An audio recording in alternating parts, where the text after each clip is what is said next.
We will continue with our discussion of Prandtl's boundary layer theory. He took the Navier-Stokes equations. He estimated or guesstimated the value of each and every term, just a rough order of magnitude of analysis. Then anything he thought was big, he kept, and anything he thought was small, he discarded. So the only term he lost was on the right-hand side. There was a d squared u dx squared that was discarded in relation to everything else. So now if you look at it, this is a simpler problem because it's the second derivative only in the y direction. So if you think of a y as a distance from the aerofoil to the boundary layer edge, you need the information of the velocity, the aerofoil wall, which is usually 0, and at the boundary layer edge, which would be the potential flow or the outer flow velocity. So if you know those two conditions, you can specify the boundary condition. In the x direction, it's a first order derivative. So you only need something on the upstream value. You don't need anything in the downstream. You just need one boundary condition or one initial condition because you are marching in the x direction. Pressure need not be solved because pressure does not change across the thickness of the boundary layer. So if you know the outer boundary layer, outer flow pressure, then you can take that pressure and say it's the same pressure as I approach my boundary layer. As a bonus, he also found some rough estimates of the magnitude of the velocity and also the estimate of the boundary layer thickness. So what do we do after we solve these equations? It's a lot of equations. It's going to give you a lot of information. You're going to get a u and v every point in the boundary layer, every point on the flow field. It's too much information. So engineers do not want a lot of such information.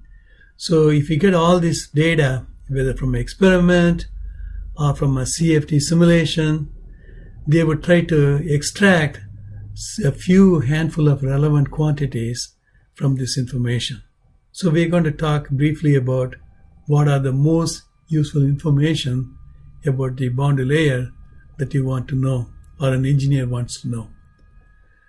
First thing is we want to know how thick is it. So what you do is we monitor the u velocity. It'll start at 0 at the wall. It'll slowly rise.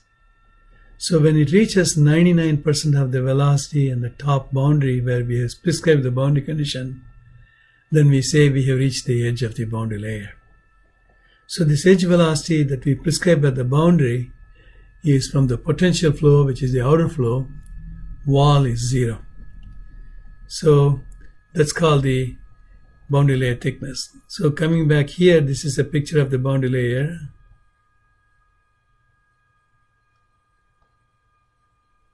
So the velocity starts at 0, it rapidly rises, then continues to rise.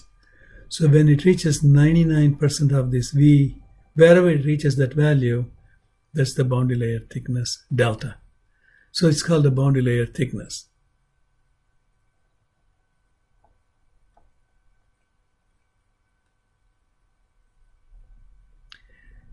The next quantity is a measure of how much the velocity has to displace, streamlines have to displace to carry the same mass flow through the boundary layer.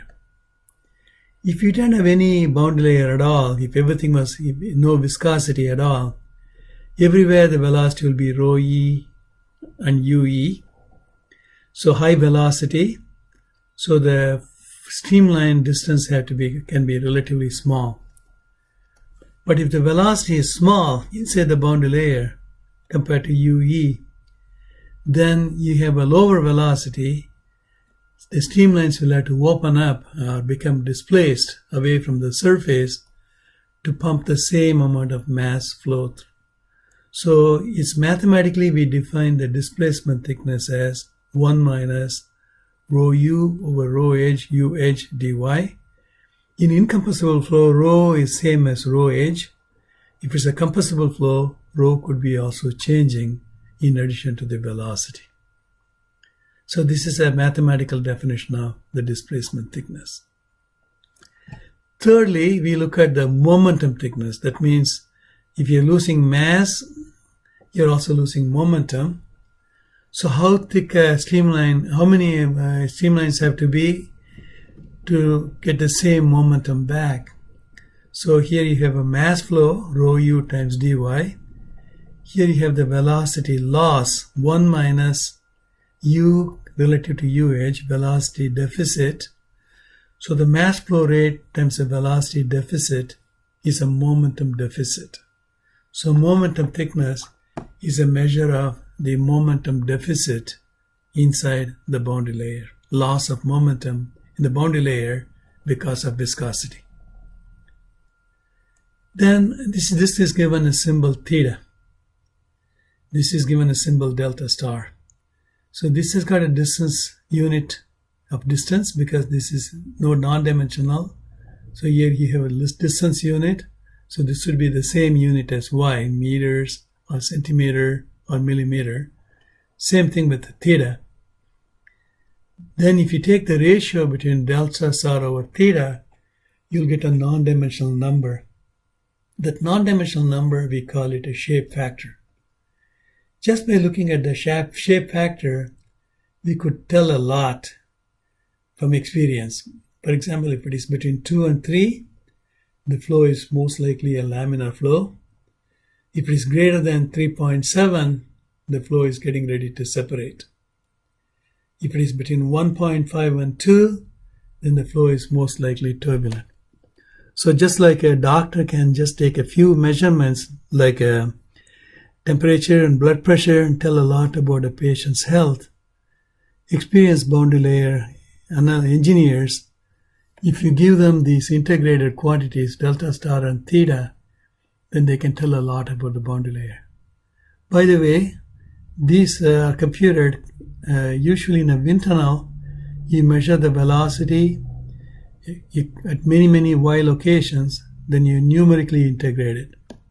So they will have an analog to digital board, A to D board, converter board on a computer that takes the velocimetry data from a hot wire anemometer or a laser velocimeter.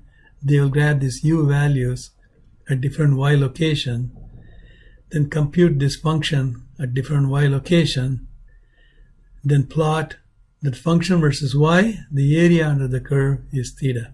Same way for delta star. So once you have that information, you can tell a lot about the boundary layer behavior. Another quantity that the engineers are interested in is a shear stress at the wall. It's nothing more than the slope of the velocity at the wall times the viscosity. Remember, Newton said shear stress is viscosity times the change in the velocity or the velocity gradient. In his experiment, the velocity profile was linear, so he had a UV at the edge, top plate. This was L, mu times V over L.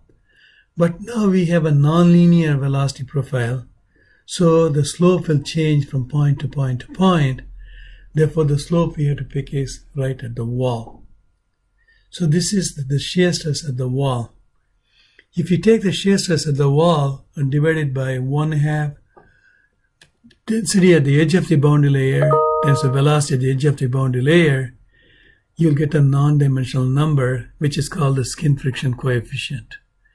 This is what we use in our homework number 1, or defined in homework number 1 as skin friction coefficient. Once you have a skin friction coefficient or the shear stress, you can integrate it from leading edge to trailing edge to get the drag on one surface, upper surface or lower surface. You can then add it to get the total drag. Then the drag coefficient is given by this number. So you can compute the drag of an aerofoil. This is what X-foil does. It computes the drag of the aerofoil based on the skin friction information all along the boundary layer on an aerofoil upper surface and lower surface. So you'll compute the drag on the upper side plus drag on the lower side, add it, then divide it by this number. So we will stop at this point, this particular video, then we will continue a little bit later.